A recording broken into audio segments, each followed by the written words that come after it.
किस चीज़ ने इतना फैसिनेट कर दिया कि भाई चलो MBA करते हैं, मतलब इंटरेस्ट तो था पहले से बिजनेस से। जैसे मैं आपको बताया कि मैं बचपन में जब स्कूल जाता था तब मैं पार्ट टाइम जॉब करता था एक फुटवेयर की शॉप पे, तो बिजनेस से मैं फैसिनेटेड पहले से ही था।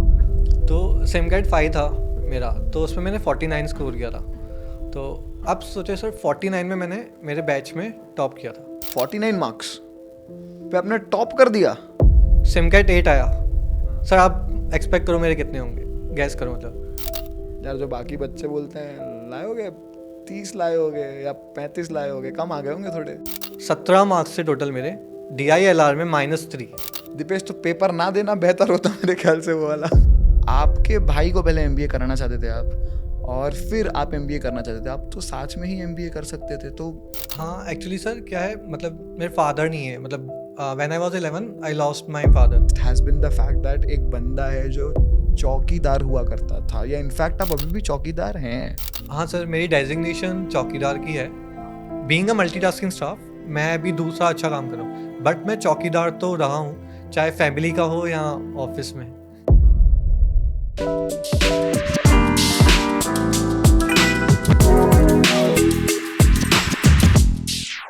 नमस्कार एवरीबॉडी, आदाब। क्या हालचाल है आप लोगों के? यार ये कैट जो एक एग्ज़ाम है, ये बिल्ली नहीं है ऑब्वियसली, एक एग्ज़ाम है, और इस एग्ज़ाम की दुनिया बहुत बहुत विविड है ना। और आप लोग के पास इतने टीचर्स, इतने मेंटर्स, सब लोग रहते हैं, सब मोटिवेट करने की कोशिश कर रहे हैं, बेटा पढ़ ले, बेटा पढ़ लो, है ना। लेकिन नथिंग इंस्पायर्स एनीबडी इन अ वे जब हम एक बच्चा जो खुद क्रैक करके against all odds, against all possibilities अगर कहीं पहुंचता है, जो कमाल और जो इंस्पिरेशन उससे मिलता है, that is unparalleled in some ways. So इसीलिए आज हम एक ऐसे इंसान से मिलने वाले हैं जिनकी जर्नी कमाल से कम तो मैं नहीं मानता, वो खुद शायद नहीं मानते हैं, लेकिन देखते हैं इस बात को। तो इसके साथ हम वेलकम करते हैं दीपेश केवलानी को हमारे पॉडकास्ट शो में। हाय दीपेश, कैसे हो भाई? मैं ठीक हूँ सर, नमस्कार सबको। मेरा नाम दीपेश केवलानी। बेसिकली मैं हूँ तो जयपुर से, लेकिन अहमदाबाद 2009 में आया। फिर यहाँ पे एजुकेशन की, बीकॉम किया। बीकॉम भी मतलब जॉब के साथ ही किया, फिर एमकॉम किया। एक्चुअली मुझे बीकॉम के बाद ही एमबीए करना था, लेकिन उस टाइम पे सिचुएशन ऐसी नहीं थी, तो मैं सोचा कि पहले मेरा भाई कर ले एमबीए, उसके बाद मैं करता हूँ। फिर मेरे भाई ने एमबीए अभी किया, तो अभी मैं भी एमबीए करना सोचा, और मैंने भी कैट दिया 2024 में। और उसके बाद अच्छा स्कोर हो गया और इंटरव्यूज़ के कॉल आए, इंटरव्यू क्रैक किया, और IIM शिलोंग में अभी सिलेक्शन हो गया है।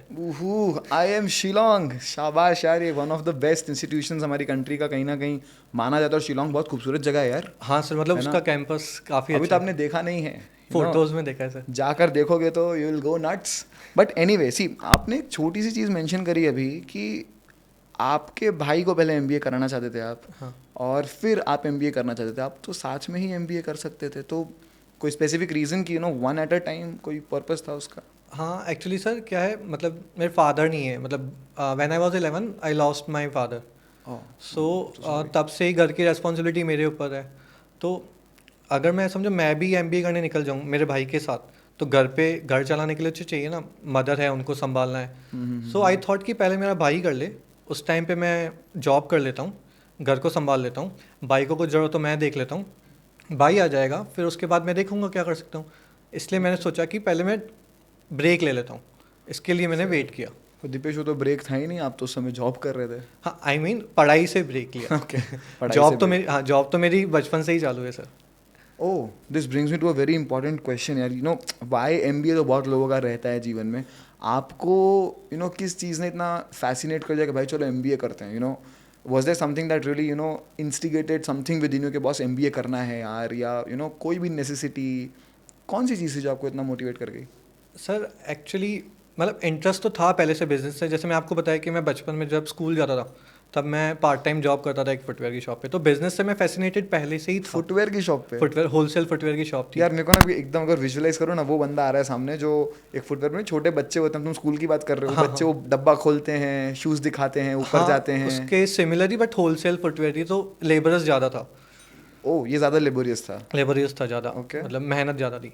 सो उस टाइम से बिजनेस में फैसिनेशन तो था ही, इसलिए मैंने सोचा था कि बीकॉम के बाद मैं एमबीए करूँगा। क्योंकि एक तो पहला लुक्रेटिव, मतलब ऐसा नहीं कि मुझे भी पैसे कमाने का पहले से ही है, क्योंकि सर मैं ऐसी फैमिली से बिलोंग करता हूँ जो नॉर्मल इंसान क्या करता है सर कि कोई भी चीज़ खरीदता है नीड के हिसाब से। मैं ऐसा बंदा हूँ या ऐसी फैमिली से बिलोंग करता हूँ, हम नीड के हिसाब से कोई चीज़ नहीं करते हैं, हम प्राइस टैग के हिसाब से खरीदते हैं, हमारे जेब पॉकेट में कितने पैसे हैं उस हिसाब से खरीदते थे। तो कहीं ना कहीं ऐसा था कि फाइनेंशियली स्ट्रांग बनना है, क्योंकि सर नॉर्मली आप लोगों के लिए या सबके लिए तो कैसा है कि फ़्लाइट में जाना बहुत नॉर्मल होता होगा, लेकिन मेरी मम्मी इस बार पहली, मेरे भाई का जब कॉन्वोकेशन था, पहली बार फ्लाइट में बैठी लाइफ में। सो हमारे लिए ये छोटी छोटी चीज़ें बहुत लग्जरी का काम करती है। तो वही सब चीज़ें मेरी मम्मी को मैं देना चाहता हूँ। मैं खुद के लिए तो कमाना ही है बेसिकली, मेरी मम्मी के लिए हर चीज़ उनको देनी है, उन्होंने लाइफ में बहुत स्ट्रगल किया है। तो मैं चाहता हूँ कि वो सब जो पास्ट है ना, वो सुनहरा बन के फ्यूचर में है। तो फाइनेंशियली इतना स्ट्रांग बनना है। और मुझे पता है कि MBA बहुत अच्छी फाइनेंशियल सिक्योरिटी देता है, और मतलब हर एक चीज़ जो मैंने खो के आया हूँ या मैं कर नहीं पाया, वो मैं आगे कर पाऊँगा। ब्यूटीफुल यार। टू बी ऑनेस्ट हम लोग जब पढ़ाते हैं बच्चों को, उनका YMBA काफ़ी इधर उधर रहता है। किसी को सिर्फ पैसा कमाना है, किसी को जस्ट पापा मम्मी ने भेज दिया या ज़बरदस्ती करा दी। समझ रहे होंगे आप लोग तो, है ना, जो लोग देख रहे हो सारों। But anyway, what I love about you, because you have been my mentee, तो मैं समझता हूँ आपको कहीं ना कहीं। तो one thing which I have loved about you is your drive to do an MBA। उसका कारण क्या था? The rationale behind doing an MBA is pretty important in my eye. अगर वो ड्राइव जोरदार होना तो आदमी क्या पूरा साल स्ट्रगल करने को तैयार होता है। और वही आपने दिखाया कहीं ना कहीं, वो जुझारूपन, struggle of job, struggle of studying. So essentially I am sure आपको स्ट्रगल करना है, तो फिर आपने कहीं ना कहीं चूज़ किया होगा कि बॉस कहाँ जाऊँ पढ़ने के लिए। उसकी कुछ कहानी बताइए, कैसे आप IMS पहुँच गए यार? IMS मतलब कहाँ से आपके जहन में घुस गई बात? सर एक्चुअली मेरे भाई को भी कैट के लिए करवाना था प्रिपेयर, तो उसके लिए हम क्लास देखने निकले थे। तो IMS आए थे हम, ठीक है। तो उस टाइम पे तो मेरे पास इतने पैसे नहीं थे कि मैं IMS में उसको एनरोल करवा पाऊँ। तो उस टाइम पे मैं दूसरी क्लास में उसको एनरोल करवा दिया था। तो उसका तो हो गया था फिर अच्छे से, मतलब लेकिन उसका परसेंटाइल नोट आउट बहुत अच्छा था। लेकिन कितना आया था अभी? 99.6 समथिंग। इनको सब जानना है, समझो, एक एक तुम्हारा ही परसेंटाइल पूछूंगा, बता रहे हैं, रोहित रुक जाओ, है ना। 99.6 समथिंग परसेंटाइल उसका। अरे भाई का उसको इवन 6। हाँ भाई साहब सपना ही है आधों का, है ना, देख रहे हो, भाई भी उसका तोड़ी है। हाँ फिर? और इवन उसको FMS वगैरह से भी कॉल आया था। सो आई थॉट कि अगर उसको उसके क्लास से और थोड़ी हेल्प मिल जाती, थोड़ी बहुत, मतलब GDPI प्रेप में, तो वो FMS भी कन्वर्ट कर चुका होता। नो डाउट उसने IIM लखनऊ कन्वर्ट किया, which is too good, magnificent. But still कहीं ना कहीं रह जाता है ऐसे। सो जब मेरी बार यही क्लास वगैरह देखने की, तो मेरे एक तो IMS तो था ही मेरे जहन में, और मैंने जिस वो क्लास में गया था वो भी सोचा, बट मैंने सोचा कि अगर उसका एक्सपीरियंस ख़राब रहा है तो मेरे को तो थोड़ा एफर्ट ज़्यादा चाहिए होंगे। तो मैं सोचा कि फिर मेरा फ्रेंड है, उसकी कज़िन भी IMS में ही है, तो उन्होंने मुझे बोला कि वहाँ पे चले जा, रेफरेंस वगैरह उन्होंने दिया। फिर मैं ऐसे करके IMS में आया और एनरोल करवाया खुद को। अच्छा, मतलब कहीं ना कहीं भाई और दोस्त की बहन, सिस्टर और इन सब चीज़ों के थ्रू पता चला। चलो बढ़िया है, जगह पे बात तो फैल ही रही है कि भाई सर्विसेज अच्छी हैं इन लोगों की। But anyway, coming back to the serious thing, see कहीं ना कहीं दीपेश, मेरा एक सवाल तुमसे ये भी है, इट्स इंटरेस्टिंग फॉर मी, जब तुम IMS पहुंचे होगे, दे मस्ट बी समथिंग, एक फर्स्ट इंप्रेशन होता है ना, अबे यार इतनी फीस भर के आया हूँ, ये बकवास है, या दूसरा कि अरे यार वर्थ इट है भाई। What was your first impression when you reached IMS? Sir जैसे मैं स्कूल भी गया हूँ और मतलब कॉलेज भी, जैसे नॉर्मल क्लासरूम कैसा होगा, क्लासरूम के बाहर उसका क्लासरूम नंबर लिखा होता है कि क्लास नंबर, मतलब 6th स्टैंडर्ड 7th स्टैंडर्ड ऐसे करके। मैं जब IMS के सेंटर में पहुंचा, क्लासरूम के बाहर मैंने कुछ ऐसा देखा जो मुझे बहुत फैसिनेट किया। मतलब हर एक रूम के बाहर कुछ ना कुछ एडजेक्ट, जैसे अचीवर्स, बिलीवर्स, क्रिएटर्स, ड्रीमर्स, मतलब मैंने लाइफ में वो पहली बार देखी, जो मुझे फर्स्ट ग्लैंस पे ऐसा लगा भाई ये तो घुसते ही मोटिवेशन दे रहा है, क्लास में एंटर करते ही मोटिवेशन मिल रहा है, तो आगे तो पता नहीं क्या ही होगा। That's true actually. See, it's great that तुम लोगों तक ये बात पहुंच रही है, because there's a lot of thought that has been put behind this. Obviously कि क्लासरूम के बीच हम नंबर्स लिखते हैं 1 2 3 4, बट आधे बच्चों को तो पता भी नहीं है एविटर्स क्या होता है, पता है तुम लोगों को?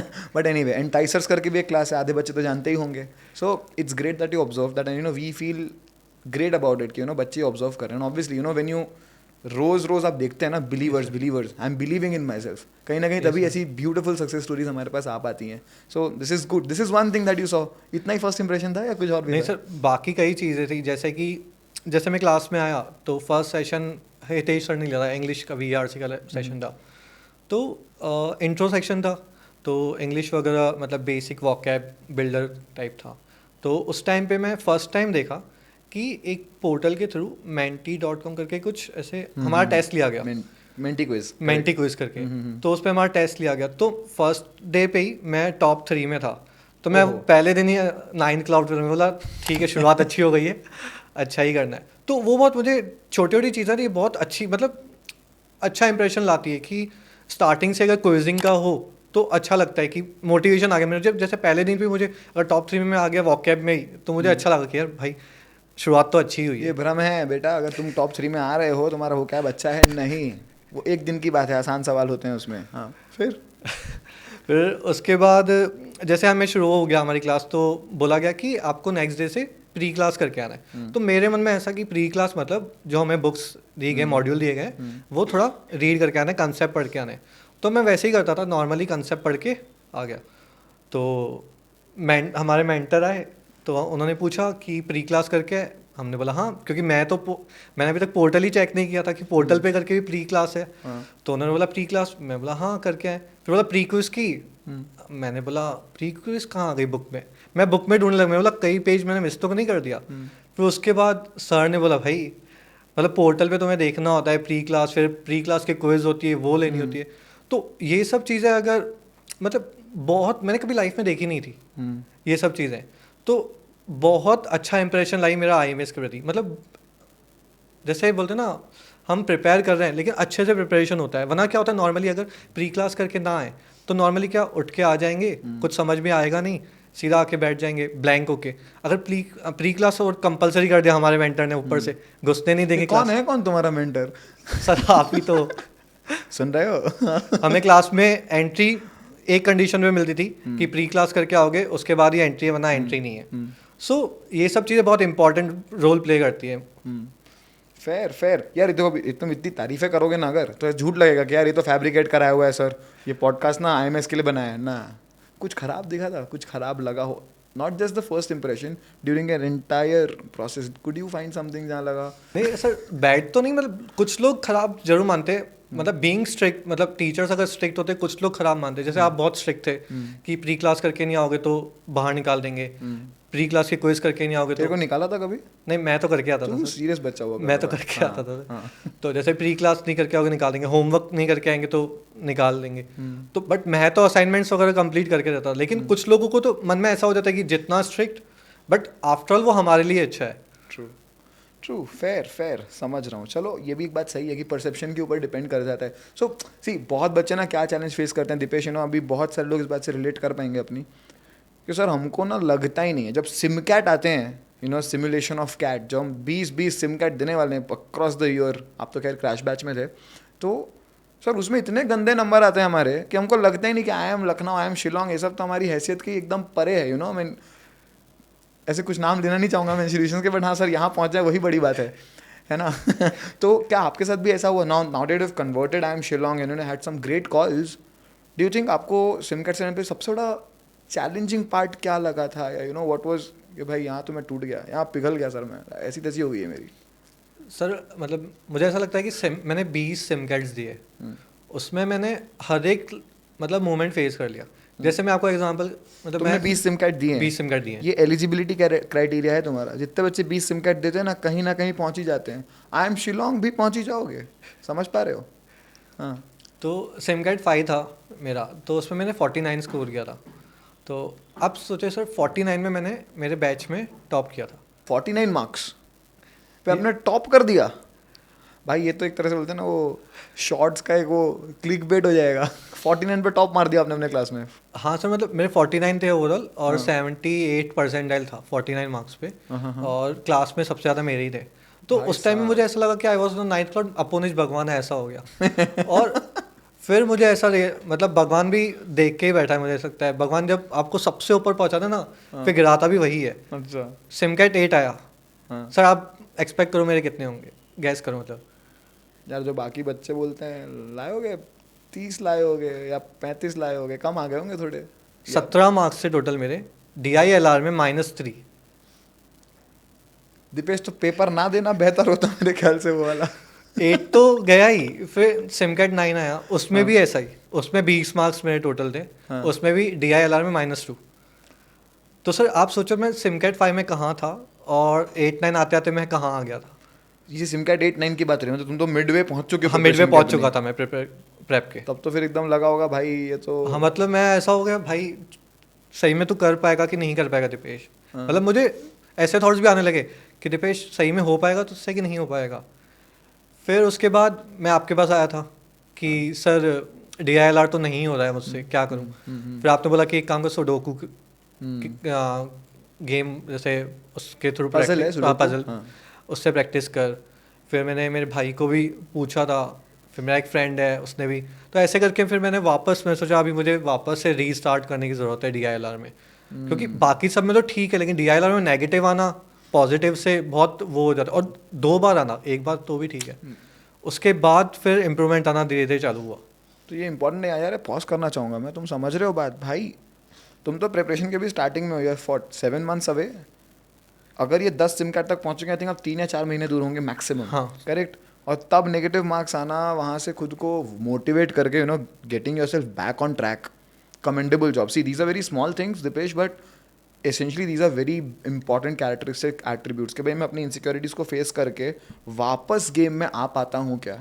I think this is very one ऐसा मैं जनरली मानता हूँ कि MBA में जाकर अपन MBA नहीं सीखते। It's more like resilience, perseverance, जो सारे एडजेक्टिव्स हैं ना, ये हम अपने अंदर इम्बाइब यहाँ करते हैं कहीं ना कहीं। But at the same time MBA में जाके इसको लेवरेज करेंगे कि भाई अब बन गया है मेरे अंदर परसिवरेंस, रेजिलियंस, सब कुछ, इनसिक्योरिटीज फेस करना, और वो हम यूज़ कर रहे हैं। तो आई एम ग्लैड कि तुम्हारे अंदर ये सब था।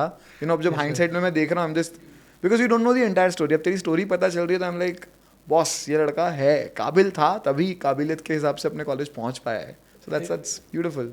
यस सर, वही मतलब कहीं ना कहीं ups and downs are part of life and CAT journey. वही मुझे सिखाया कि मतलब अगर मैं 8 के बाद अगर ऐसे डीमोटिवेट होकर बैठ जाता कि भाई मुझसे नहीं होगा, अगर मैं रीट्राई नहीं करता, तो आज मैं IIM शिलोंग भी क्रैक नहीं कर पाता आई गेस। तो इट्स बेटर कि आपके जो फ्लॉज हैं उसको समझो, उस पर काम करो, तभी हम आगे बढ़ पाएँ। तो दिस इज इम्पॉर्टेंट दिपेश, क्योंकि आपने जब कहा फ्लॉज पे काम करो, क्या आप अपने सिम कार्ड्स एनालाइज भी करते थे?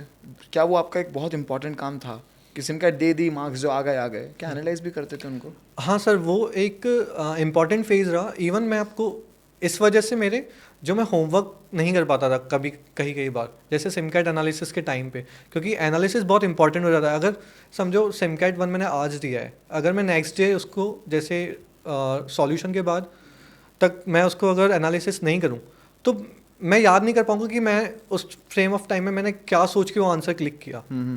तो बहुत ज़रूरी हो जाता है एनालिसिस उसी टाइम पे करना। अगर बाद में करते तो उसका कुछ यूज़ नहीं रहता।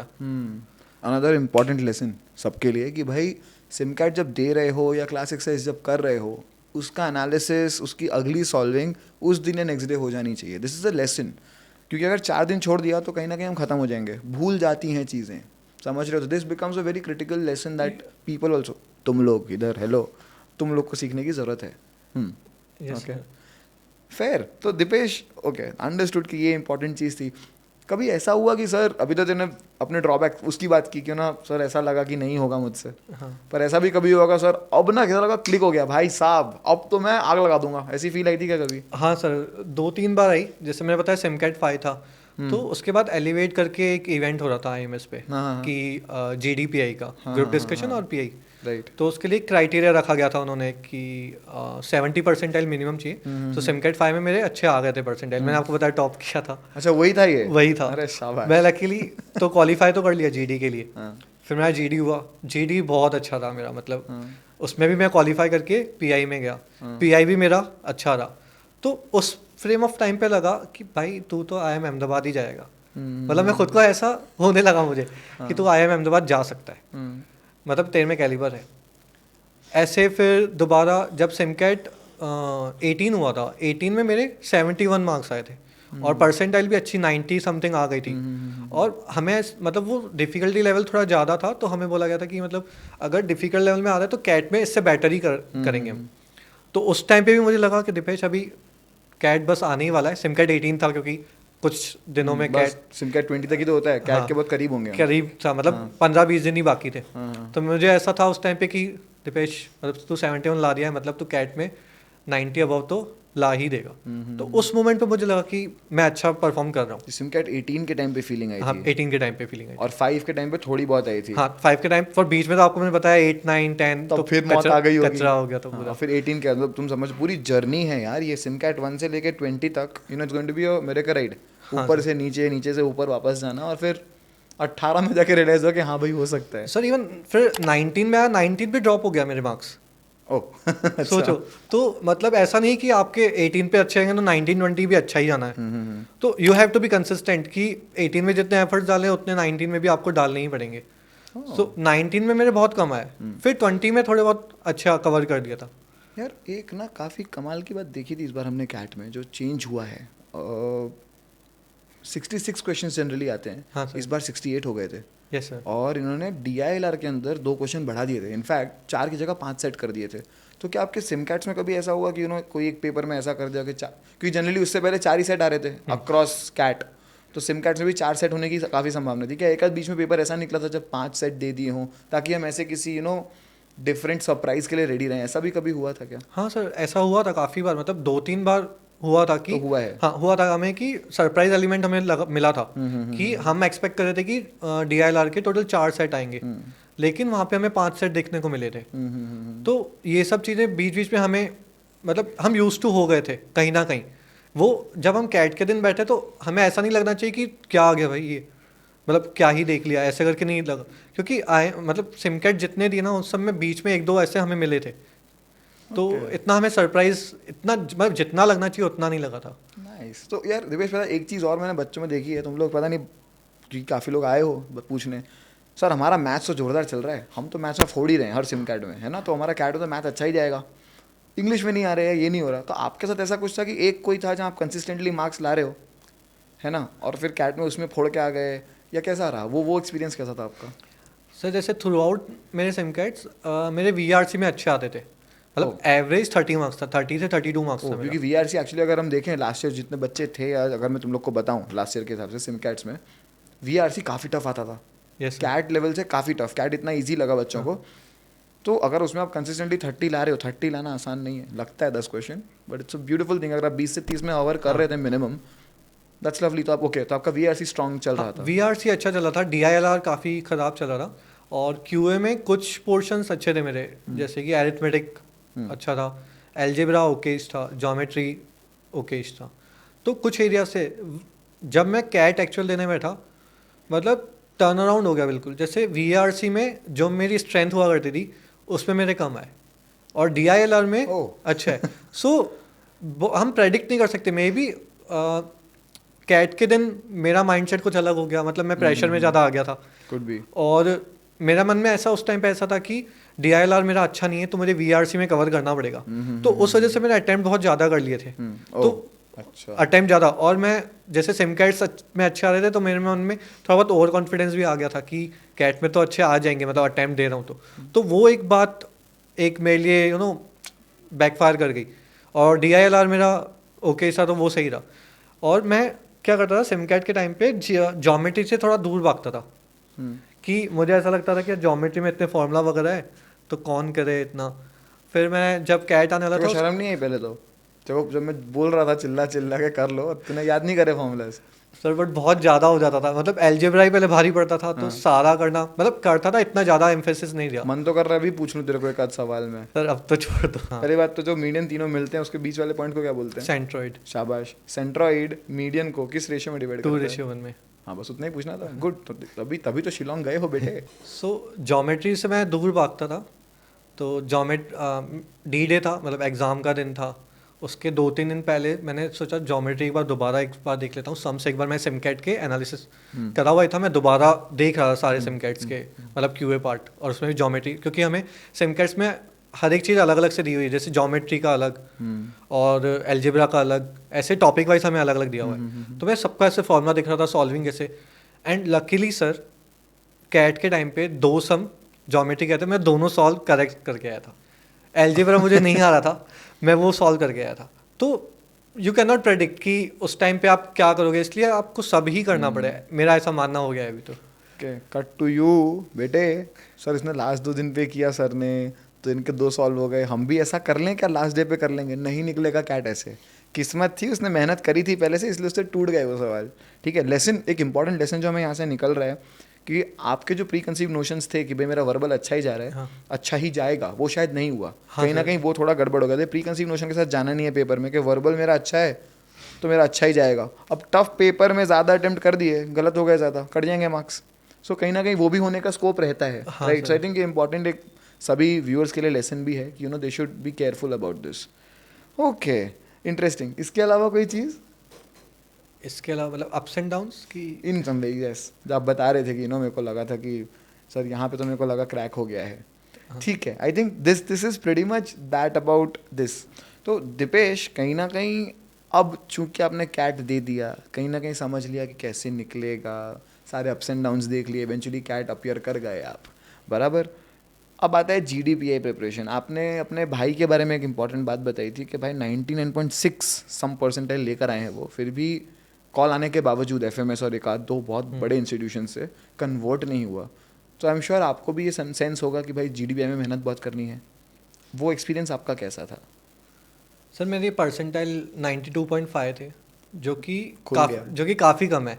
Okay. ऐसे देखा जाए तो जब मैं रिजल्ट देखा उस टाइम पे आई वाज शॉक्ड कि काफ़ी कम हो गए। अभी तेरे पास ऑप्शन नहीं है कि GDPI ही क्रैक करना पड़ेगा, क्योंकि इतने कम मार्क्स के बाद आपके पास एक ही ऑप्शन बचा है कि GDPI फाड़ू होना चाहिए, तभी आप क्लियर कर पाओगे, उसके बिना तो कन्वर्ट का चांस ही नहीं है। सही बात है। तो इसलिए क्या हुआ, मेरे को याद था कि मेरे भाई का मतलब उसकी इतनी अच्छी परसेंटाइल थी, फिर भी कहीं ना कहीं रोल प्ले किया GDPI ने, जिससे वो उसका FMS कन्वर्ट नहीं हो पाया। तो मुझे लगा GDPI टाई ब्रेकर हो सकता है मेरे केस में, जहाँ मेरी तो परसेंटाइल बहुत ही कम है मेरे भाई से, मतलब काफ़ी ज़्यादा कम है। तो मैंने सोचा कि अभी फिर IMS से क्या हुआ, कंटेंट बिल्डिंग सेशंस चालू हुए। मैंने एक भी सेशन मिस नहीं किया, क्योंकि मुझे आइडिया था कि मुझे कहीं पे तो मेरे को एज लानी पड़ेगी, दूसरे स्टूडेंट्स के बिल्कुल कम्पीट करना है तो मुझे। सही बात है। तो पहले मैंने क्या किया, नॉलेज बिल्डिंग सेशंस सारे अटेंड किए करंट अफेयर्स के। फिर मैं अकेड्स पे काम करना चालू किया। फिर मैं वर्कएक्स जो है उस पर काम करना चालू किया। फिर मुझे पता है कि अगर कोई कन्वर्ट दिला सकता है तो GDPI मेरा अच्छा हो, अदरवाइज उसके बिना तो मैं कुछ नहीं कर सकता। सही बात तो है। मैंने हमारे क्लास से हमें है ना GDPI मॉक GDPI बहुत बार मतलब अरेंज किया गया था। तो मैंने हर एक मॉक GDPI अटेंड किया, और जैसे मेरा मॉक GDPI हो गया उसके बाद मैं क्या करता था, फीडबैक हमें मिलता था कि आपके मतलब स्ट्रेंथ्स क्या क्या है, वीकनेस क्या क्या है। तो उसको मैं एनालिसिस करके उस बेसिस पे जो मेरे में कमियां हैं उसको फिर पूरा करनी। जैसे मेरा अकेड्स बहुत वीक था, क्योंकि मैं 2022 में MCOM ख़त्म किया था, उसके बाद मैंने कुछ हुआ नहीं था। तो अकेड्स हर बार मुझे अकेड्स के ऊपर आया था फीडबैक कि दीपेश तुम्हें अकेड्स सुधारने की ज़रूरत है। तो मैं अकेड्स पे काम करना चालू किया। तो मॉक GDPI ने मुझे बहुत इंपॉर्टेंट रोल प्ले किया। ऊपर से सेशंस हुए थे GDPI के, MBA मंथन बूट कैंप भी होता है। बूट कैंप हुआ था। तो उसमें तो बहुत बड़े लेवल पे मतलब स्कोरिंग दी गई थी, मेरिट लिस्ट निकली थी उसमें कि आप कहाँ लाई कर रहे हो करेक्ट दूसरों के कंपैरिजन में। फिर सबसे इम्पोर्टेंट जैसे नॉलेज बिल्डिंग सेशन हुए थे, उसमें हमें करंट अफेयर्स बताए गए थे सारे, मतलब 2-2 घंटे के लेक्चर्स हुए थे भारत वर्सेस इंडिया, जहाँ भारत जैसे know your city, know your state, know your country. फिर US ऑल अबाउट US मतलब इंडिया वर्सेस चाइना, ऐसे करके। तो ये सब चीज़ों ने बहुत हेल्प की मुझे GDPI में। बहुत ही बढ़िया। तो ये इंपॉर्टेंट है, क्योंकि सी जब अभी मैं भी बहुत ज़्यादा पुराना ग्रेजुएट नहीं हूँ MBA का, ठीक है, अब इस बारे में अपन बात नहीं करेंगे कहाँ से MBA किया ठीक है, लेकिन द पॉइंट बीइंग, मैंने जब प्रिपरेशन करी थी तो इतना सब कुछ अवेलेबल ही नहीं था यार। मतलब आपको जैसे मेंटर मिल रहा है एंड इतने सारे मॉक्स मिल रहे हैं, जैसा आपने कहा आपके भाई के टाइम पे शायद नहीं था। उसके अलावा इतने सारे नॉलेज गेनिंग सेशंस की इंडिया वर्सेस चाइना समझा रहे हैं, बायलैटरल रिलेशन समझा रहे हैं बैठाकर। So this is something I think you are at the right place. Obviously we cannot set aside the kind of hard work that you have done. जितनी मशक्क़त आपने करी है उसका तो कोई तोड़ ही नहीं है, अनपैरेलल्ड है वो in a lot of ways. But at the same time, I think the resources that were given were also pretty much at par, because मुझे दिख रहा है ये, because I come from that background जहाँ पे मैंने the earth of resources भी देखे हैं, right? So I see that कि यहाँ पे ये चीज़ काफ़ी important थी आपके लिए। दीपेश यार एक बात बताओ, अब इस दौरान में आप अकेले तो थे नहीं, बैच में थे, IMS में इतने सारे बच्चे हैं, तो आई एम श्योर आपके कुछ दोस्त यार पीयर टू पीयर लर्निंग ऐसी कुछ चीज़ें भी हुई होंगी उस 6 8 10 महीने के दौरान में, या कैसा था? हाँ सर, जैसे हमारा ग्रुप बना था, जैसे मेरा एक फ्रेंड है प्रीत, उससे अच्छी फ्रेंडशिप हो गई थी। ओके। जैसे वो इंजीनियरिंग बैकग्राउंड से है, मैं कॉमर्स बैकग्राउंड से है, तो क्वांट में क्या होगा कि उसका कुछ पोर्शन स्ट्रेंथ है, मेरा कुछ वो वीकनेस है। जैसे उसका अलजेब्रा अच्छा था, अच्छा। मेरा अरिथमेटिक अच्छा था। ओके। तो अगर हम साथ में ओपिनियन शेयर करें, मतलब दोनों मिलके डिस्कस करेंगे, तो वो अच्छा रहता था। तो क्या करते थे हम, मतलब क्लास जैसे लेक्चर 4:30 बजे होता था हमारा, तो हम 3 बजे आ जाया करते थे। और क्या करते थे, डाउट सॉल्विंग फैकल्टीज होती थी हमारे। ओके। तो ओ, ये मतलब this is apart from your teachers? Apart from teachers, doubt solving के लिए अलग सेट ऑफ फैकल्टीज? हाँ। ओह, इंटरेस्टिंग, दिस तो इज नाइस। क्या होता था, जैसे अगर समझो प्रीवियस डे पे हमें कुछ सम्स दिए गए हमें, तो हमने वो सॉल्व किए घर पे बैठ के। अगर समझो कुछ हमें डाउट रहा, तो हम क्या करते थे, नेक्स्ट डे 3 बजे जल्दी आ जाते थे दोनों, और डाउट सॉल्विंग फैकल्टी के पास जाते थे और उनसे डाउट्स क्लियर करवा देते थे। डन। फिर हम वहीं जाके, रीडिंग रूम रहता था, वहाँ पे जाके हम वही चीज़ प्रैक्टिस करते थे। फिर अगर फिर भी नहीं आता था तो फैकल्टीज़ के पास जाते थे। तो ऐसे करके ग्रुप बना था, हम साथ में शेयर करते थे। जैसे हर एक चीज़, जैसे GDPI के टाइम पे भी हम साथ में आते थे, नॉलेज बिल्डिंग के टाइम पे भी। इंटरेस्टिंग। Okay okay. तो ये सब चीज़ों से आई गेस, मतलब नॉलेज शेयरिंग बहुत इंपॉर्टेंट है, पीयर ग्रुप अच्छा होना बहुत ज़रूरी है। बिल्कुल। अदरवाइज अगर समझो, अगर हम शेयर नहीं करेंगे हमारी स्ट्रेंथ्स वीकनेस, जैसे उसने मुझे काफ़ी चीज़ें कंसेप्ट बताए, मैंने उसको कुछ बताया, तो वो बहुत हेल्प करता है बिल्ड करने में। Fair fair. अच्छा, तो आपने कहा प्रीत करके कोई फ्रेंड था हाँ। आपका जिसने काफ़ी हेल्प की है, तो Yes, sir. प्रीत था तो कोई अब ये भी जानना चाहूँगा, इतनी प्रिपरेशन कर रहे हो, एक गबरू जवान लड़के हैं आप, तो कोई हाँ। प्रीत के साथ प्रीति भी थी आपकी ज़िंदगी में जहाँ आप डिस्ट्रैक्ट हो गए थोड़ा? नहीं नहीं सर, ऐसा कुछ नहीं, मतलब प्रीत ही था, उसके अलावा कोई नहीं था। अच्छा, तो मतलब डिस्ट्रैक्शन कोई था नहीं लाइफ में, ऐसा? मतलब थोड़ा बहुत हल्का हुआ होगा, क्रश वगैरह, उसके बियॉन्ड कुछ नहीं। अब इन लोग को मजा आ रहा होगा, इनको नहीं सुननी पढ़ाई लिखाई की बातें, इनको अब चाहिए, अरे दीपेश, आई एम शिलोंग, अच्छा आप तो बड़े यार इंस्पिरेशनल स्टोरी होने आप, अच्छा आपका भी क्रश था कोई? आफ्टर ऑल इंसान हूँ सर। इंसान तो हुई, सही बात है, तो क्रश का नाम लेना चाहो? नो नो सर, इतना भी अब ओपन नहीं उस होता। बैच के बच्चे अब ऐसे आपस में बातें करने लगे, आपने तो गॉसिप दे दी उनको एक तरह से कि भाई कौन कौन हो सकता है ये इंसान। ठीक है Deepesh, see now this brings me to a very important question. See, मजाक मस्ती अपनी जगह, I have heard the entire build up to this podcast has been the fact that एक बंदा है जो चौकीदार हुआ करता था, या इनफैक्ट आप अभी भी चौकीदार हैं। हाँ सर, मेरी डेजिग्नेशन चौकीदार की है। हाँ। हाउएवर मेरा काम अलग है, मतलब मैंने चौकीदार का ड्यूटी रोल प्ले किया हुआ है। हाँ। ठीक है, अभी डेजिग्नेशन मेरा चौकीदार ही है। हाउएवर मेरा काम अच्छा, मतलब बीइंग अ मल्टीटास्किंग स्टाफ, मैं अभी दूसरा अच्छा काम कर रहा हूँ, बट मैं चौकीदार तो रहा हूँ, चाहे फैमिली का हो या ऑफिस में।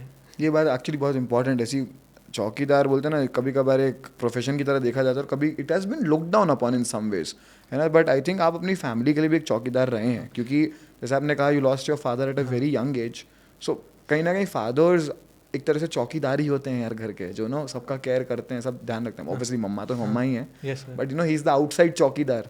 Yes, So sir. you took upon that role very early. So you not only professionally have been a चौकीदार, but आप एक पर्सनल लेवल पे भी चौकीदार रहे हैं. I think I am pretty sure आपकी मॉम काफ़ी प्राउड होंगी इस बात पर कि हाँ सर, मतलब मैं भी लाइफ में कभी मुझे ऐसा फील नहीं हुआ कि चौकीदार है तो मतलब क्या सोचेगा ये वो, मतलब कभी मैं खुद प्राउडली बोलता हूँ कि हाँ मैं चौकीदार हूँ, और मतलब मैंने काम भी किया वो, और इवन फैमिली के लिए भी चौकीदार बनना पड़ता है.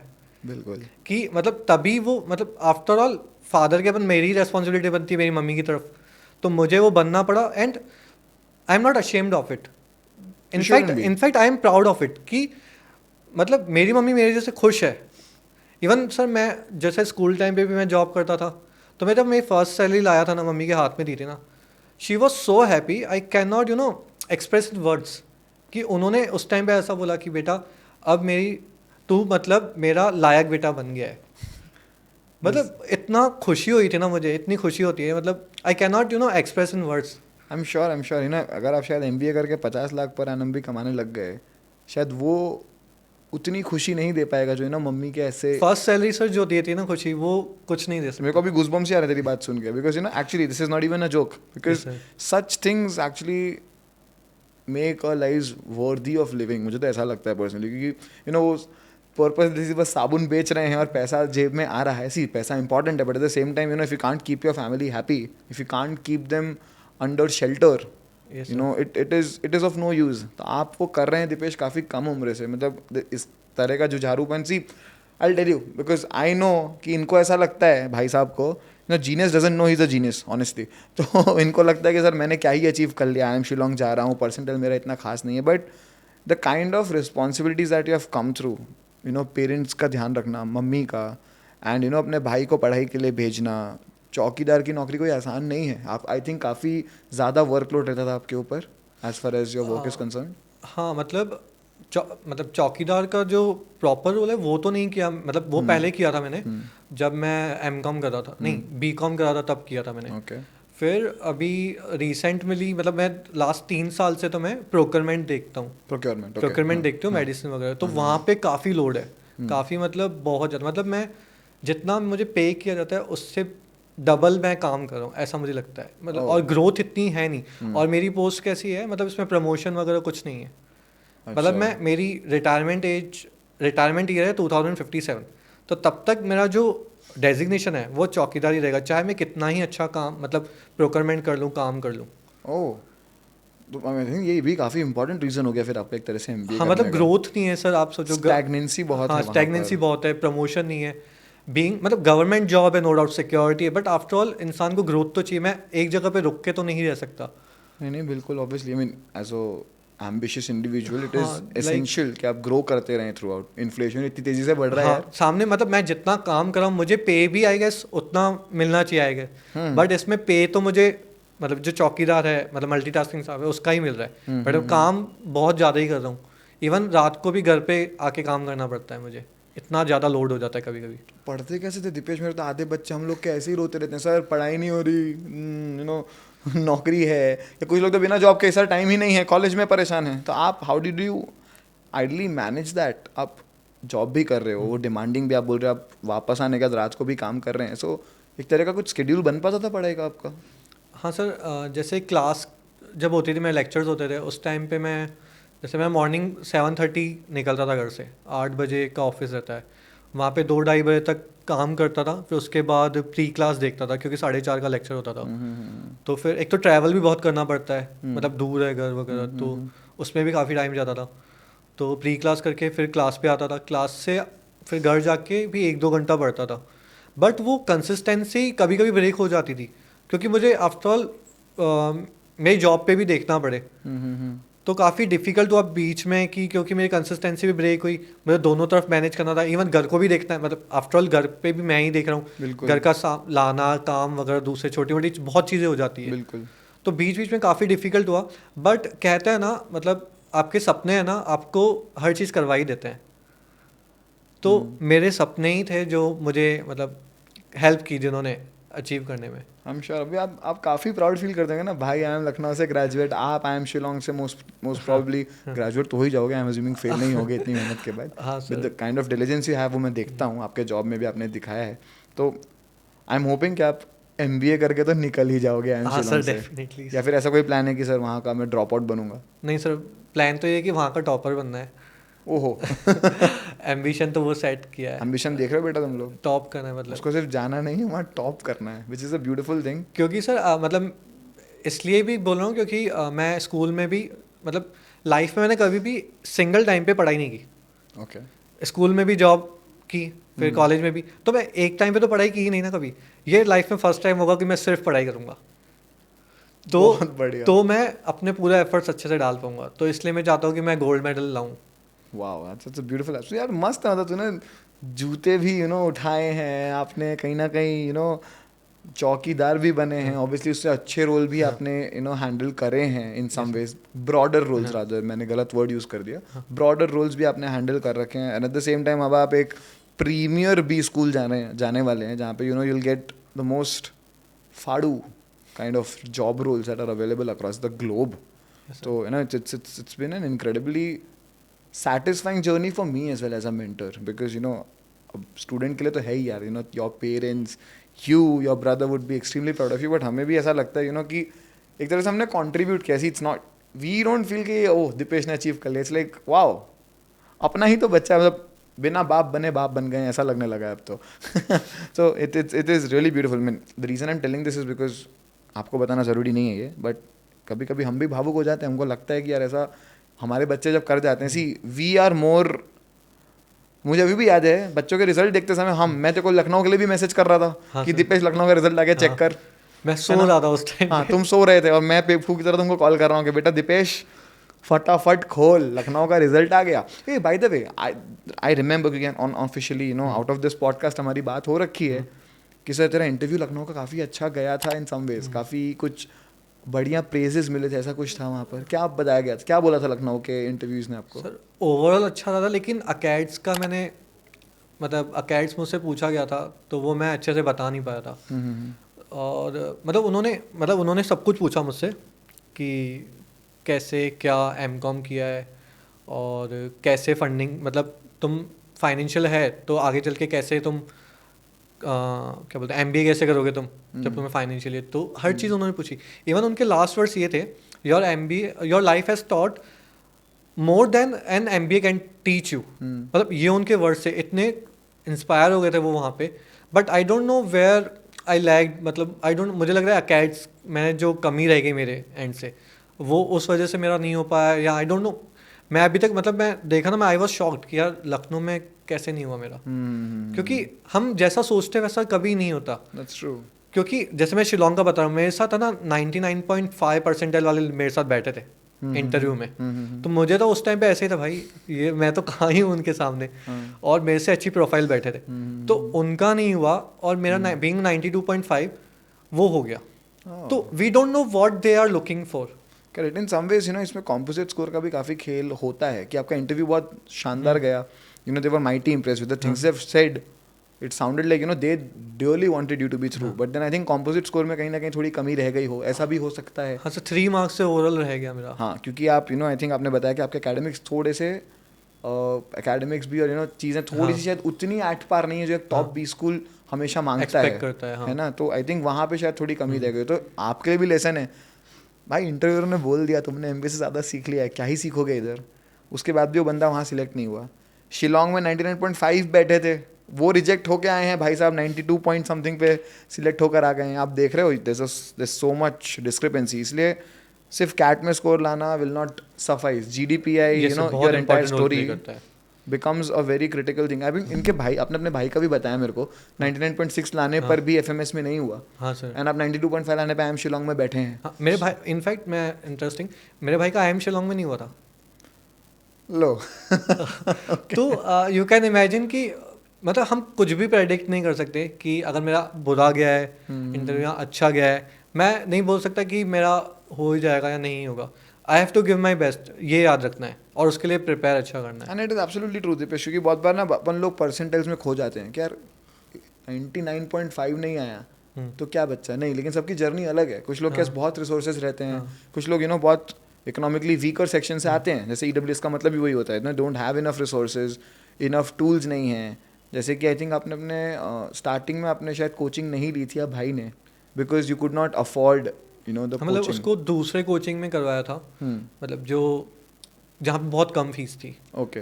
तो कहीं ना कहीं ये चीज़ फिर इंपॉर्टेंट हो जाती है, क्योंकि see good coaching also plays a very vital factor. मतलब इवन अभी भी मेरे भाई से मैं बोलता हूँ ना, तो मैं यही उसको बोलता हूँ, अगर उस टाइम पे उसको मैं आईएमएस में करवा देता तो वो शायद आईएम अहमदाबाद में होता मेरा भाई.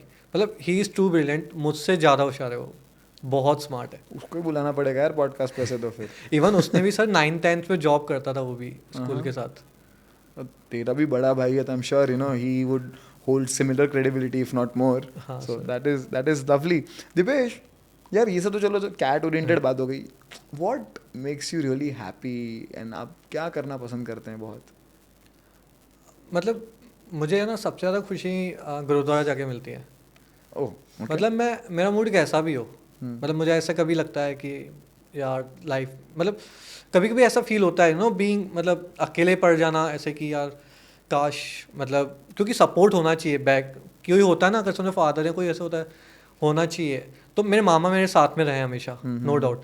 बट फिर भी कभी ना कभी ऐसा, मतलब मैंने आपको फर्स्ट मेंटरिंग मैंने आपसे ली थी जब मैंने आपको बताया था सर कि मैंने ना 2-3 गवर्नमेंट एग्जाम दिए, आई हैव फेल. मतलब मैं लास्ट में आके मैं रह गया मेरा। रह गया। तो मैंने आपको बताया था सर, मेरे मन में डर बैठ गया है कि मैं कैट भी नहीं हुआ तो। उस टाइम पे आपने बोला था दीपेश यहाँ तक आ गया है ना, तो आगे भी चला हो ही जाएगा तेरा, यहाँ तक स्ट्रेंथ। तो बीच बीच में कभी होता था मुझे कि यार नहीं हुआ, नहीं होगा, नहीं होगा, मतलब नेगेटिव थॉट्स। तो मुझे गुरुद्वारा जाके बहुत खुशी मिलती है। वहाँ पे मैं जाता हूँ ना, मतलब नो, मैं ऐसा नहीं कहूँगी मेरी सारी प्रॉब्लम छू करके सॉल्व हो गई, बट मेरे मन में से वो थॉट्स निकल जाते हैं, पता नहीं कैसे, और मैं पॉजिटिव हो जाता हूँ बहुत। नहीं, इट्स ग्रेट, ये बहुत जरूरी भी है, क्योंकि बोलते हैं ना रीओरिएंट करना खुद को, जब एकदम डिसओरिएंटेड हो गए या फिर रीकैलिब्रेट, एक तरह से कंपास होता है ना, वापस टंग से आ गए। मतलब मुझे गुरुद्वारा से ज़्यादा पीस कहीं नहीं मिला लाइफ में। ओके, क्योंकि अब तुम लोग को जरूरत पड़ेगी बेटा, सिम कैट 1 आ रहा है तुम्हारा कुछ देर में, है ना, प्री सिम कैट से बाहर निकलो, तो शायद तुम्हें भी गुरुद्वारा। सर एड्रेस जरा बता दीजिएगा। गोविंद धाम सर। गोविंद, लो भाई बता दिया तुमको, गूगल कर लेना, पास है क्लास से। क्योंकि हाँ, कम से कम 20 बार सिम कार्ड में ज़रूरत तो पड़ जाएगी। सिम कार्ड के बीच में क्लासेस भी पड़ सकती है वैसे, ठीक है। तो ओके, तो that gave you a lot of peace. हाँ सर। फेयर। दीपेश, एक बात बताओ यार, पढ़ाई लिखाई करते थे जीवन में, या कुछ हॉबी वॉबी रही है, something creative, something that made you, बोलते हैं ना वो एक तरह से हट जाना, रेडार से हट के, जो probably going to the gurdwara was one important cog in that, but उसके अलावा कोई और क्रिएटिव बेंट हो, या फिर कोई ऐसी हॉबी जो आप परस्यू करना पसंद करते हो, इरिस्पेक्टिव ऑफ कैट, कि भाई कैट के लिए नहीं कर रहा हूँ ये काम, मैं अपनी खुशी के लिए करता हूँ ये काम, ऐसा कुछ? रीडिंग, मतलब बुक्स नहीं ज़्यादातर, मतलब चल झूठे, बुक्स तो रीड किया मैंने। मेंटरिंग में थोड़ी बैठा है जो मेंटरिंग वाले आंसर दे रहा है, सर रीडिंग करता हूँ मैं, है ना, तुम तो करती हो रिलेट सारे। हाँ, मतलब कोरा पे ऐसे अलग अलग आर्टिकल्स वगैरह रीड करना पसंद आता है, मतलब ऑफ द टॉपिक भी, जैसे मुझे साइकोलॉजी रिलेटेड कुछ पढ़ना हो, ऐसे जैसे जियोपॉलिटिक्स पढ़ना अच्छा लगता है। ओके, तो रीडिंग करना अच्छा लगता है, और ट्रैवलिंग करना अच्छा लगता है। हाँ, कभी कुछ अभी होगा ना प्लान यार, अभी तो हो गया अपना सिलेक्शन हो गया, सब हो गया गया सर, 15 दिन बाइक के कॉन्वोकेशन के टाइम पे हो गया। कहाँ गए थे? जयपुर गया था, लखनऊ गया, लखनऊ में होगा। हाँ, लखनऊ गया कॉन्वोकेशन, फिर जयपुर गए थे, फिर वहाँ से अमृतसर गया। मतलब लाइफ टाइम का जो ड्रीम था ना, वो फुलफिल किया अभी अमृतसर जाके। मतलब हरमंदिर साहिब, वहाँ पे गोल्डन टेम्पल है ना वहाँ पे। यार तो कितना क्यूट है यार, तुम लोग देख रहे हो, वो बंदा अमृतसर, लखनऊ, जयपुर जाके कितना खुश लग रहा है। तुम घर के कंफर्ट में, कोई पता नहीं स्पेन घूम के आया हुआ है, कोई कश्मीर गया हुआ है, और भाई साहब जयपुर में ही खुश हैं। Jaipur, nothing taking nothing away from those places. Goa वगैरह भी मैं गया हूँ ऐसे। ले, अच्छा। लास्ट ईयर गया था मनाली। हाँ, मतलब हिमाचल साइड गया था। तो सब तो गया है तू? उसके पहले गोवा होके आया हूँ, मतलब हाँ, मतलब गया हूँ, ट्रैवलिंग करना पसंद है काफ़ी। Okay, you love travelling. क्यों? मतलब मुझे ऐसा होता है कि रूटीन लाइफ से, मोनोटोनस लाइफ से मुझे कुछ मतलब मैं अलग ही दुनिया में आ गया हूँ, ऐसा लगता है। बहुत पीस मिलता है, शांति मिलती है, मतलब ऐसा लगता है जो लाइफ, मतलब मेरे हिसाब से हर एक इंसान को साल में 2 बार तो बाहर जाना ही चाहिए, क्योंकि उनके पर्सपेक्टिव ओपन करता है ज़्यादा। वहाँ पे लोगों से मिलना, जगह देखना, दूसरी इंजॉय करना, फ्रेंड्स के साथ जाना, बहुत इंजॉय कर सकते हैं। मतलब सही बात है, बिल्कुल सही बात है। प्रीत से अलग होके प्रीति भी मिल सकती है, you never know, right. Trips पे जा रहे हैं अलग अलग लोगों से मिलने। But anyway, jokes apart, Deepesh, एक लास्ट चीज़ जो मैं तुमसे पूछना चाहूँगा, यानी एनी वर्ड्स ऑफ विजडम जो ये सारे हमारे छोटे छोटे कीटाणु देख रहे हैं, एस्पायर कर रहे हैं कि आपके जैसा कुछ बन सके लाइफ में, या कुछ कुछ बहुत ही रिमार्केबल अचीव कर सकें जैसे आपने किया है। हमारी नज़र में तो आपने बहुत कमाल की चीज़ अचीव करी है दीपेश। तो are there any words of wisdom that you think कि बस ये चीज़ ज़रूर करना, ये चीज़ पे मत छोड़ देना, ऐसा कुछ है जो आप बताना चाहेंगे? यस सर, जैसे कैट जर्नी के बारे में बताऊं तो उसको ना स्प्रिंट रेस की तरह ना सोचें कि जल्दी जल्दी करके ख़त्म कर दूं। Consider it as a marathon. मतलब you have to be consistent throughout. जैसे मैंने आपको बताया कि सिमकैट में अगर कंसिस्टेंसी नहीं रहेगी तो मैं बताया ना ऊपर से नीचे कैसे, सो सारे सिम कार्ड्स देने हैं, एक सारे सिम कार्ड्स देने, फिर कंसिस्टेंसी रखनी। कंसिस्टेंसी बहुत इंपॉर्टेंट है, क्योंकि मैं कहीं ना कहीं मानता हूँ कि मेरे अगर कम परसेंटाइल आए हैं तो उसमें मेरी बीच में कंसिस्टेंसी ब्रेक हुई थी, तो वो एक रोल प्ले किया कि कम परसेंटाइल आने में। तो कंसिस्टेंसी कभी भी ब्रेक ना करें। टाइम मैनेज करना बहुत इंपॉर्टेंट है। बिल्कुल। सिमकैट एनालिसिस, सिमकैट देने से ज़्यादा सिमकैट एनालिसिस पे फोकस ज़्यादा करना है, क्योंकि सिमकैट तो दे दिया, उसके बाद अगर एनालिसिस नहीं किया तो उसका कुछ यूज़ नहीं है। सिमकैट देने का कोई मतलब नहीं है कि कितने भी सिमकैट दे दो आप, 20-25 कुछ। तो मेरे ख्याल से एनालिसिस बहुत इंपॉर्टेंट है। फिर रिवीजन मोस्ट इम्पॉर्टेंट, क्योंकि रिवीजन के बिना कुछ नहीं कर पाओगे। मतलब अभी समझो पूरी 9-10 महीने की जर्नी या 1 साल की जर्नी है, अगर हमने जो पहले पढ़ा, हम ये मतलब भ्रम में नहीं रहे कि लास्ट तक भी मुझे याद रहेगा ही। बिल्कुल हाँ, होता है ये, होता है कि है ना, मैं तो ये पढ़ा हुआ ही है, याद रहेगा। क्योंकि 2 या 3 बार रिवीजन तो बहुत ज़रूरी है। जैसे मैंने आपको बताया सिमकैट में लास्ट में भी रिवाइज किए थे एनालिसिस के बाद, जिसकी वजह से मुझे बहुत हेल्प मिली थी। दिपेश, हमारे पास थ्योरी कॉपी भी थी एक, जिसमें तुमने नोट्स बना हाँ, रखे थे फार्मूला वाली। हर टॉपिक के। हाँ, पहले स्टार्टिंग में तो नहीं बनाई थी, मतलब बट फिर हमें आपने मतलब रूल बना दिया था कि क्लास में घुसने नहीं देंगे, आप रैंडमली चेक करोगे। पॉडकास्ट के बाद तो तेरे को बहुत धोने वाला हूँ मैं, सीधी सी बात है। तूने कॉपी नहीं बनाई थी स्टार्टिंग में। हाँ फिर उसके बाद मैंने बनाई सब फार्मूलाज के लिए और इम्पोर्टेंट सम्स के लिए। हाँ। जैसे सिमकैट में भी जैसे जो सम मेरे रॉन्ग हुए हैं तो उसके लिए अलग बनाई थी, जब मैं एनालिसिस कर देता था कि ये सम इम्पॉर्टेंट है, इसमें मुझसे गलती हुई है, इसको तो मुझे लिखना ही है। ओके। तो जैसे कि एक टॉपिक खत्म हुआ, उसके बाद उसके रिलेवेंट, क्योंकि हमें सिमकैट एनालिसिस में पता चल जाता था, टॉपिक वाइज हमें एनालिसिस मिलता था।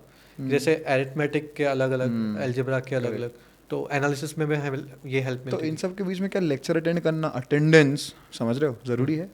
हाँ सर, डेफिनेटली ज़रूरी है, क्योंकि हमें अटेंडेंस जरूरी नहीं बोलो, 100% जरूरी है, देना ही पड़ेगा, ऐसा कुछ है क्या? ग्रुप में मैसेज आ जाता था सर कि अटेंडेंस तो कंपलसरी था बट डू यू हमारे। Think, forget the compulsion part, do you think it was critical attendance होना, यू नो, उसी समय पे उस फ्लो में लेक्चर होना कि भाई परसेंटेजेस के बाद ही प्रॉफिट एंड लॉस होना है? हाँ सर। अगर तुमने मिस कर दिया, लीव फॉर्म भर दिया, ब्ला ब्ला ब्ला, कुछ भी बाद में देख लेंगे sir, that would obviously disrupt your entire preparation. एक फ्लो में होना, रेगुलर लेक्चर्स अटेंड करना, फ्लो में बना के रखता है, कि आपको लगता था ऐसा? डेफिनेटली सर, जैसे हमारे ट्राइंगल का लेक्चर होते थे तो वो 3 पार्ट में डिवाइडेड होते थे। अगर समझो ट्राइंगल 1 मैंने स्किप कर दिया, ठीक है, करेक्ट। तो मैं 2 पे आया, तो मैं ब्लैंक ही रहूँगा, सही बात है। क्योंकि मुझे आइडिया ही नहीं होगा। चाहे मैं बाद में देख भी लूँ ना, तो मैं उसको कनेक्ट नहीं कर पाऊंगा True. कि एक्चुअल में फर्स्ट में क्या हुआ था, फॉर्मूला मतलब कंसेप्ट क्या था, सीधा मैं फिर, तो वो बहुत डिफिकल्ट हो जाता है। तो मेरे ख्याल से लेक्चर अटेंड करने में कंसिस्टेंसी बहुत इंपॉर्टेंट है, ओके क्योंकि अगर एक भी मिस किया तो वो कंसिस्टेंसी वहीं पे ब्रेक हो जाती है, ओके, तो फिर वो फ्लो नहीं रहता। राइट। फिर उसके बाद क्या होगा, यार ये समझ में नहीं आ रहा है, एक काम करता हूँ, इसको मतलब वो फिर कंटिन्यू हो जाता है स्किप करना। बिल्कुल, हाँ सही बात है। तो दिपेश के वर्ड्स ऑफ विजडम कहना कि हमें ये सिखा रहे हैं कि भैया सिमकैट सारे देने जरूरी है, बराबर? Yes sir, definitely. सर आप ही कह रहे हैं ये, हमारे तो सुनते नहीं तुम, इनकी सुन लो। सिमकैट सारे देने हैं सर, Yes, फिर sir. सिमकैट का एनालिसिस करना है हाँ, सारे 110%। तीनों सेक्शन का। हाँ, कहीं आप ये भी कह रहे हो कि अटेंडेंस 100% होनी चाहिए? Definitely sir, at least going forward, अभी तक तो तुम्हारी 20% है ना? 100% होनी चाहिए गोइंग फॉरवर्ड। डेफिनेटली। और एट द सेम टाइम आपने एक चीज़ और बताई, थ्योरी कॉपी, जो मैंने पूछी तेरे को एक्चुअली, जो तूने बनाई नहीं थी, लेकिन थ्योरी कॉपी बहुत जरूरी है, बहुत क्योंकि हेल्प की उसने मुझे। आखिरी में रिवाइज करने में काफ़ी काम आएगा वो चीज़। तो कहीं ना कहीं ये 4 आप लेसन्स देना चाहोगे। और marathon, yes as you mentioned, कि शॉर्ट रेस नहीं है, स्प्रिंट नहीं है, इट्स अ मैराथन। मतलब जहाँ पे कंसिस्टेंसी बहुत ज़रूरी है। जैसे मैं फास्ट करके, मैंने आपको बताया सिमकैट 5 में मैं अच्छा तो कर लिया, लेकिन बाद में अगर मैं कंसिस्टेंसी नहीं रखूंगा, तो मैं 8-9 में मुझे पता है मैंने कंसिस्टेंसी नहीं रखी, तो 8-9 में मुझे दिखा दिया कि कंसिस्टेंसी ना रखने का क्या रिजल्ट आता है। Okay, fair fair. क्या दीपेश, आप एक चीज़ और दिखते थे, मेरे को लास्ट एक चीज़ जाननी थी आपसे, कि कॉन्स थके दिमाग से करते थे, ऐसा कुछ था? नहीं, ऐसा कुछ तो नहीं, मतलब करने की ज़रूरत लगती थी आपको कि मैं थके दिमाग से कॉन्स करूँ? नहीं, इनफैक्ट कॉन्स, मतलब अगर मेरा मानना ये था कि कॉन्स रात को ही करना चाहिए, वो इट कीप्स यू अवेक, क्योंकि सम्स इतने देख के वो नींद उड़ा ही देता है। तो कॉन्स में यूजुअली रात को ही करता था, तो थकावट तो नहीं होती थी। तो आपको पता, थैंकफुली आपने कर दिया, बट जनरली एक नोशन होता है मेरे अंदर का, फैकल्टी बाहर आ रहा है कि वो कौन थके माइंड से ही करना चाहिए। समझ में आ रहा है? थके माइंड से ही करना है। क्यों? क्योंकि कैट में सबसे आखिरी में आने वाला है। हाँ हो सकता है तुम्हारा तीसरा स्लॉट आए, हाँ सर। तुम तब तक सुबह से सुन चुके हो सबसे कि भाई पेपर ऐसा है, टफ है, इजी है, ब्ला ब्ला ब्ला, दिमाग आधा खर्च हो गया है, वर्बल तुमने दिया, आधा थक गए। DILR में तो मौत ही आ जाती है, सिमकैट 9 -3। Yes sir. दीपेश शाबाश। तो कॉन्ट आते आते we are pretty much exhausted. So कहीं ना कहीं it is also critical that we prepare और other solve contests with a tired mind. जो आप करते थे, आप रात को सॉल्व करते थे आपका, क्योंकि दिन भर ऑफिस करके सब कर कर के आपका दिमाग थक ही जाता था। That was already imbibed in your system. तो ये भी काफ़ी इंपॉर्टेंट हो जाता है आप लोगों के लिए। समझ पा रहे हो? यस तो सर। दीपेश, आई थिंक मेरे तो सारे क्यूरोसिटी वाले सवाल आपने आंसर कर दिए हैं, यू नो, एज जो हमारे से हमें थी कि यार हमें बताएं दीपेश कि भाई क्या जर्नी रही है आपकी, क्या आपके लिए काम किया, क्या नहीं किया, क्या सेटबैक था। So it was indeed a pleasure, you know, having this 1 hour with you. Now that अब IIM शिलोंग जा रहे हैं, तो आप बड़े आदमी बनने वाले हो, तो अपने फैकल्टीज को भूल मत जाना। नहीं सर, आपकी वजह से ही है सर। अरे और आपकी वजह से ही बनेंगे, अगर बनेंगे। ओ माय गॉड, ये सब अभी सब एंड नोट्स मत कर ज़्यादा, लेकिन हाँ, but I would really hope कि आप वहाँ जाके गोल्ड मेडल ही लेकर आओ, हाँ सर, लेकर चाहता आना और तो मेरे को हूँ, हाँ। दिखाना। Yes sir, I would definitely really want to ना, आई एम प्रीटी श्योर तू लेकर भी आएगा दीपेश, क्योंकि तेरे अंदर वो जुझारूपन, वो आग है, मुझे दिखती है वो, और जो आग हम ढूंढते हैं, एटीट्यूड बोलते हैं ना, more than the skill it's the attitude that matters, you have that attitude, और तुम्हें भी अपने अंदर ये बिल्ड करना है। सिर्फ वीडियो देख के नहीं ना जाएगा परसेंटाइल, समझ रहे हो कि सर हमने 1 घंटे का पॉडकास्ट देख लिया अब तो हम आग लगा देंगे जीवन में, नहीं होगा। किताब उठाओ, पढ़ाई लिखाई करो, समझे। Thank you Deepesh, thank you so much for your time, it was thank you, indeed a sir. Pleasure. अपन मिल पाएंगे ऐसे दूर से मिला ले हाथ। Okay, thank you Deepesh, I think thank you so that's much, pretty sir. much all from our side. Thank you sir. Thank you.